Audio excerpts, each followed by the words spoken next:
We are here once again sa Sunday service na ito to celebrate again yung goodness, faithfulness, and greatness ng ating Panginoon. From the beginning, we are founded in your love. All of your promises hold true. And for your purpose, whatever it takes, we will endure. Even through darkness, we'll break through. Faithful then, faithful now, faithful always. For from you are all things, and through you are all things.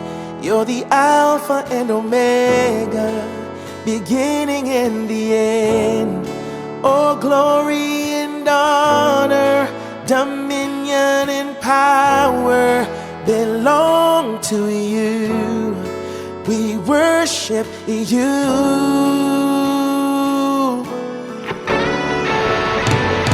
Through every season, Lord, you give and take away, but by your grace we'll persevere.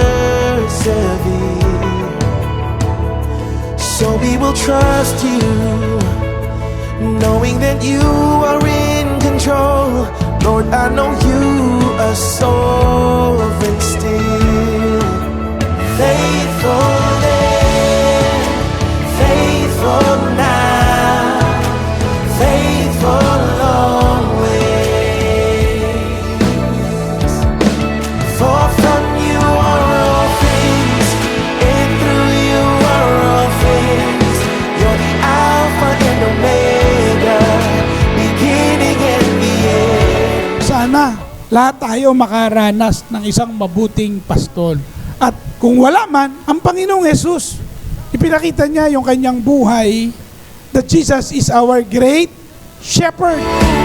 All of our days, A leader without vision, the people perish. But a leader who has a vision, there is provision. Pag may gusto kang puntahan, mayroon tayong mararating. And we thank the Lord for this opportunity to lead. all of our days. The relationship of the shepherd and the sheep is one of the great affection. And the sheep follow and trust the shepherd.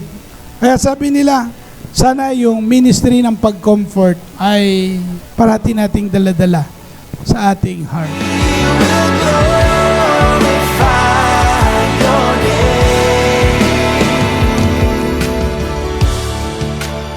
And we pray na yung mga bagay na ito, hindi lamang natin makita kay Pastor Eman, kung hindi makita sa bawat isa sa atin. Na tayo ay sumusunod sa Panginoon at tayo'y pinangungunahan ng Panginoon sa ating buhay. Till every tribe, every nation, fill the earth with adoration. Bow down to no one else but you. Ang tunay na leader ay willing maging servant. It is a symbol na kapag nahihirapan ka na tinawag ka para maglingkod, parating mo maalala na part siya ng sacrifices in the ministry. And someday, or sana, within this life, ay i-reward ng Panginoon ang iyong paglilingkod. Makita mo na ang paglilingkod ay pinagpalang buhay.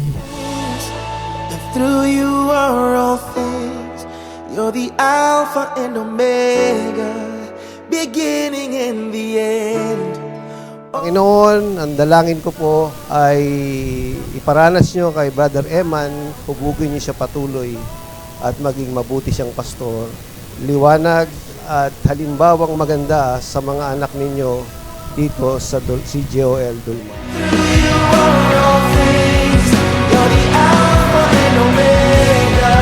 Lord, we also pray, hindi lang kay Brother Eman bilang pastor, pati na rin po ang CJ Eldormar. Salamat kung paano nyo sila preserve, iningatan, binikis for the past few years. Sila ay nagantay, nanalangin ng isang maglilingkod sa kanila. At dalangin namin, Panginoon, na bigyan nyo po ng vision, ng direction, ng goals ang CJ Eldormar sa pangunguna ni Brother Eman. At dalangin namin, Panginoon, ang CJ Eldormar po ay patuloy na lalago sa kanilang relationship sa inyo, sa biyaya ninyo, at maging ilaw, maging pagpapala sa subdivision ito at sa marami pang makakakilala sa inyo.